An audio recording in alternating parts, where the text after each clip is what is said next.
అని కుశ పవిత్రాక్షత సంయుతంబగు దక్షిణహస్తంబు సాచీట్లనియే.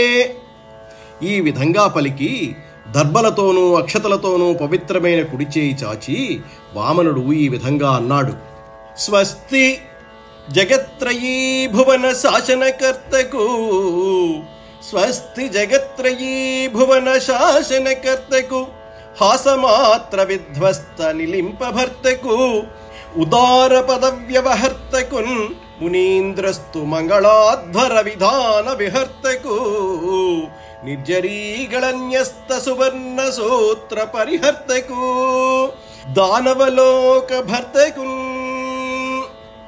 ముల్లోకాలను శాసించే అధికారం కలవాడా, అవలీలగా దేవేంద్రుని వెలవెలబోయేటట్లు చేసినవాడా, గొప్ప ఉన్నత పదవిలో మెలిగేవాడా, మునీంద్రుల పొగడ్తలనందుకున్న శుభకరమైన యాగకార్యాలతో విహరించేవాడా, దేవతాస్త్రీల మెడలోని బంగారు మంగళసూత్రాలను తొలగించేవాడా, సమస్త రాక్షసలోక సార్వభౌముడా, నీకు శుభమౌగాక అని దీవించి కరచరణ ఆది అవయవంబులు ధరించిన వేదరాశియిన్బోలే ముందట అకుటిలుండును, జటిలుండును, సదండ ఛత్రుండును, కక్షన్లంబిత భిక్షాపాత్రుండును, కరకలిత జలకమండులుండును, మనోహర చంద్రవదన మండలుండును, మాయావాదన నటుండును అగు వటువనిన్గని, దినకర కిరణ పిహితంబులైన గ్రహంబుల చందంబున తిరోహతిలై భృగువులు కూర్చున్న ఎడల లేచి క్షేమంబడిగి తియ్యని మాటలను ఆదరించిరి.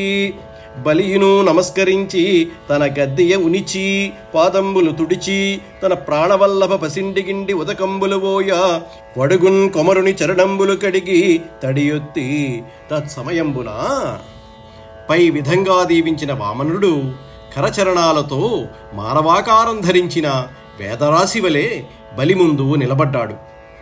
జడలు గట్టిన జుట్టు, దండము, గొడుగు, కమండలము దాల్చి ఉన్నాడు. అతని చంకలో భిక్షాపాత్ర వేలాడుతూ ఉంది.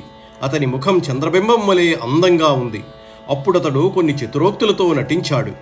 సూర్యుని కిరణాలతో కప్పబడి వెలవెలబోయిన ఇతర గ్రహాల మాదిరిగా ఆ బ్రహ్మచారి ముందు భృగువంశపు బ్రాహ్మణులు మరుగున పడిపోయారు.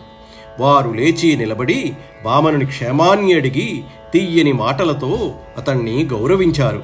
బలిచక్రవర్తి అతనికి మ్రొక్కి ఆసనంపై కూర్చోబెట్టాడు.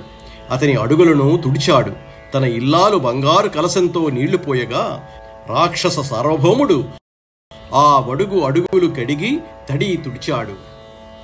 వటుని పాద శౌచవారిన్ శిరంబున పరమభద్రమనుచూ బలివహించే, ఏ జలము గిరీశుడు ఇందుచూటుడు దేవదేవుడు ఉద్వహించే హృతి శిరమున.